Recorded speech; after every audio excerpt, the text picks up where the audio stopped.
नमस्कार प्रेक्षकांनो, स्टार प्रवाहावरील लग्नानंतर होईलच प्रेम या मालिकेच्या आगामी भागात आपण पाहणार आहोत की मदर्स डेचं सेलिब्रेशन झाल्यानंतर नंदिनी रूममध्ये येते आणि रडू लागते, कारण मानेने प्रेग्नेंट महिलेसाठी आणलेले गिफ्ट नंदिनीसाठी एकही शिल्लक उरलं नाही.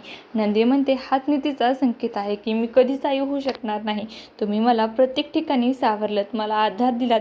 इतक्यात मानिनी आणि मिथुन काका गाडीत राहिलेले नंदिनीसाठी असणारे गिफ्ट घेऊन येत असतात आणि पुन्हा एकदा नंदिनी जीवानी होप्स वाटतात की हा संकेत आहे.